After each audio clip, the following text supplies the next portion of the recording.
Alors quelles sont les ripostes possibles face à la sécheresse? Eh bien regardez cette expérience. En Auvergne, les eaux usées sont récupérées pour irriguer les champs. Certains pays comme l'Italie vont d'ailleurs déjà beaucoup plus loin. Reportage Nadia Hadjbouziane, Régis Massini.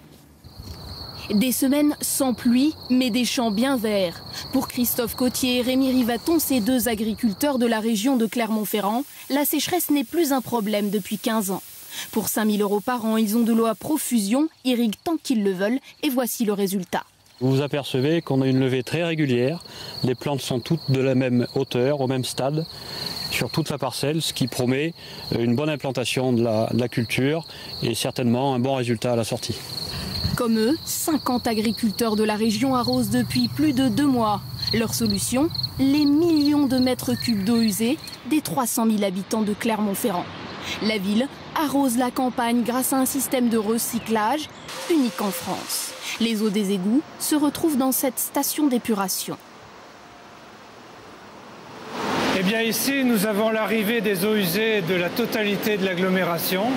Donc il y a un tuyau de 2 mètres de diamètre qui amène l'ensemble des rejets d'eau usée de l'agglomération. L'eau est ensuite débarrassée de ses boues, filtrée et nettoyée. Dans toutes les autres stations d'épuration, à ce stade, l'eau serait rejetée dans la rivière la plus proche, mais pas ici.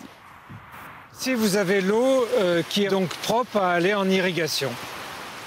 Mais avant d'aller arroser les champs, la qualité de l'eau va être encore améliorée. Les eaux sont stockées dans ces lagunes. Elles vont y subir une dernière phase d'épuration naturelle grâce à l'action des rayons du soleil qui vont les purifier. Une solution écologique mais aussi économique.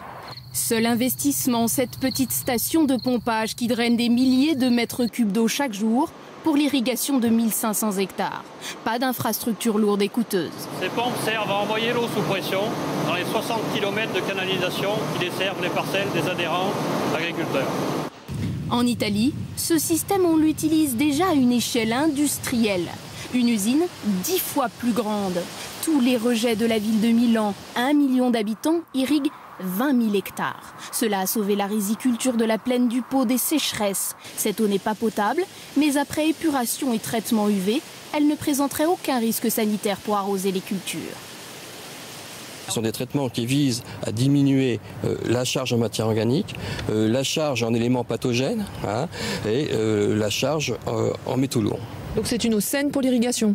C'est une eau saine pour l'irrigation, comparable à l'eau qu'on utilise normalement pour l'irrigation. Si pour le moment ce système n'a pas été étendu ailleurs qu'à Clermont-Ferrand en France, c'est que les autorités attendaient d'avoir les résultats d'analyses biologiques menées sur le long terme.